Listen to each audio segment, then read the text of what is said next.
তাহলে কি এখন শাহবাগ শিবিরের উপর ভর করছে? শাহবাগ এখন বাংলাদেশের অত্যন্ত স্পর্শকাতর জায়গা।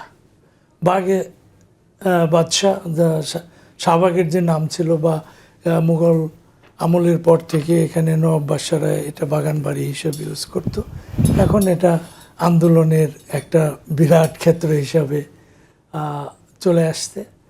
তো শাহবাগে আমার মনে হয় যে এটিএম আজহারুল হক সাহেবের ওনার যে মুক্তির পরে এখানে ছাত্র শিবির বা জামাত ইসলাম তারা যে সম্বর্ধনা অনুষ্ঠানের আয়োজন করেছে, তাদের ভেতর অনেক ক্ষোভ দুঃখ বেদনা রয়েছে যে 2013 সালে আপনার ফেব্রুয়ারিতে গণজাগরণ মঞ্চ এবং মুক্তিযুদ্ধ মঞ্চ নামে যে তারা টানা কয়েকদিন এখানে যে আন্দোলন করেছে, এবং আমরা জানি জামাতের অত্যন্ত প্রভাবশালী নেতা আব্দুল কাদের মোল্লা, তাকে যাবজ্জীবন কারাদণ্ড দেওয়া হয়েছিল এবং ওই গণজাগরণ মঞ্চ তাকে ফাঁসি দেওয়ার জন্য তারা সেখানে এই আন্দোলন করে।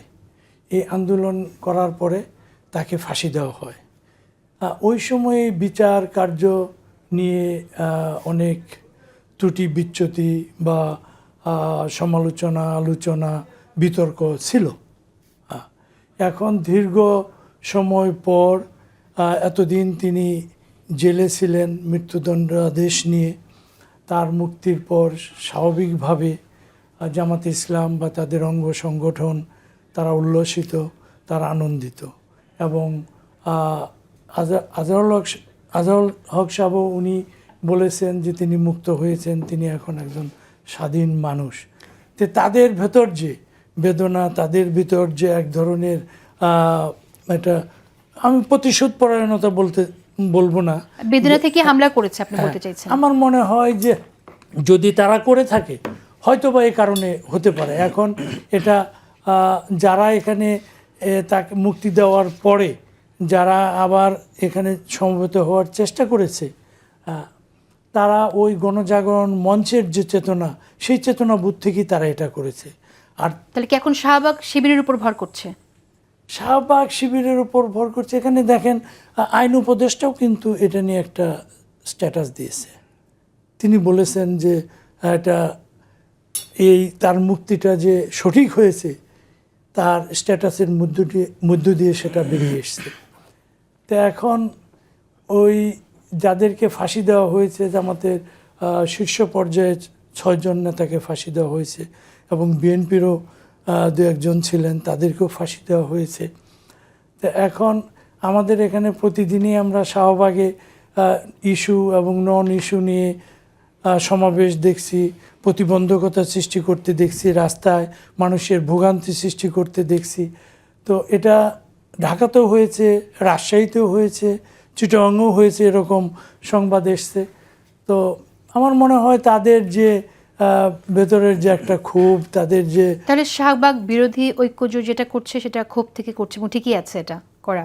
না, এটা ঠিক কি ব্যাঠিক সেটা আমি বলবো না যে এটা ঠিক। সেটাই কি বলা বেশি জরুরি না এখন? এখন অনেক কিছুই হচ্ছে, এখানে অনেক কিছুই হচ্ছে। যে এই বিচারগুলো তখন যে ধরনের যে ত্রুটি বিচ্যুতি, সাক্ষী ছিল না, পর্যাপ্ত প্রমাণ ছিল না, সার্কামস্টেন্সিয়াল এভিডেন্সের যে বিষয়গুলো সেগুলো ছিল না, এগুলো নিয়ে অনেক বিতর্ক আছে।